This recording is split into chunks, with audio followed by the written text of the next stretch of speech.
গরমে অতিষ্ঠ জনজীবন, বাইরে বের হলেই ত্রাহি অবস্থা। শুধু বাংলাদেশে নয়, বিশ্বের অনেক দেশে এখন এই অবস্থা। আর ইউরোপে তো প্রতি বছরই তাপমাত্রা রেকর্ড গড়ে। এর মধ্যেই এলো বড় দুঃসংবাদ। আগামী মে মাস থেকেই বিশ্বজুড়ে আবহাওয়ায় বড় ধরনের পরিবর্তনের আশঙ্কা করা হচ্ছে। বিশ্ব আবহাওয়া সংস্থা বা WMO জানিয়েছে, অত্যন্ত শক্তিশালী এল নিনো পরিস্থিতির দিকে এগোচ্ছে পৃথিবী। কিন্তু এই এল নিনো আসলে কী, আর কেনই বা এটি নিয়ে চিন্তিত আবহাওয়াবিদরা? এল নিনো মূলত একটি প্রাকৃতিক ঘটনা, যা প্রশান্ত মহাসাগরের মধ্য এবং পূর্ব অংশে সমুদ্রপৃষ্ঠের তাপমাত্রা অস্বাভাবিকভাবে বাড়িয়ে দেয়। সাধারণত এল নিনো 9 থেকে 12 মাস স্থায়ী হয়। আগামী মে ও জুলাই মাসের মধ্যে এবারের এল নিনো সক্রিয় হওয়ার আশঙ্কা রয়েছে। বিশ্ব আবহাওয়া সংস্থার জলবায়ু পূর্বাভাস প্রধান জানিয়েছেন, বিষুবীয় প্রশান্ত মহাসাগরে ইতিমধ্যেই সমুদ্রপৃষ্ঠের তাপমাত্রা দ্রুত বাড়তে শুরু করেছে। এল নিনো সক্রিয় হলে বিশ্বের বিভিন্ন প্রান্তের আবহাওয়া পুরোপুরি বদলে যাবে।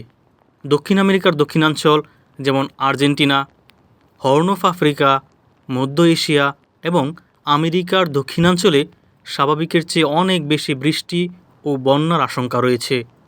অন্যদিকে অস্ট্রেলিয়া, ইন্দোনেশিয়া এবং দক্ষিণ এশিয়ার বিশাল অংশে দেখা দিতে পারে তীব্র খরা এবং দাবদাহ। এশিয়াতেও বর্ষা স্বাভাবিক ছন্দে বিঘ্ন করতে পারে। সাধারণত এল নিনোর প্রভাবে আমরা বিশ্বের কিছু অংশে অত্যাধিক বৃষ্টিপাত দেখতে পাই। এর ঠিক বিপরীতে আমরা একটি বিশাল অঞ্চল জুড়ে খরা পরিস্থিতিও দেখতে পাই। আমরা বলতে চাচ্ছি, এল নিনো ঘটার প্রবল আশঙ্কা রয়েছে। এবার তা বেশ শক্তিশালী হবে। শুধু বৃষ্টি বা খরা নয়, এল নিনো পুরো পৃথিবীর গড় তাপমাত্রাও বাড়িয়ে দেয়। ফলে 2026 সাল ইতিহাসের অন্যতম উষ্ণ বছর হওয়ার রেকর্ড গড়তে পারে।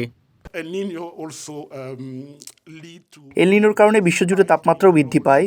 আমরা যদি 2024 সালের কথা উল্লেখ করি, এটি এখন পর্যন্ত সবচেয়ে উষ্ণ বছর।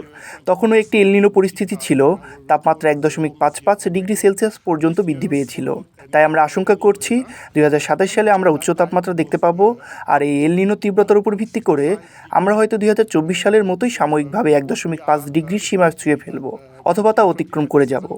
তবে বিশ্ব আবহাওয়া সংস্থা একটি সতর্কবার্তাও দিয়েছে।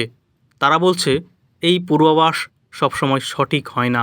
এপ্রিলের পর যখন আরও নিখুঁত তথ্য পাওয়া যাবে, তখন পরিস্থিতি আরও পরিষ্কার হবে।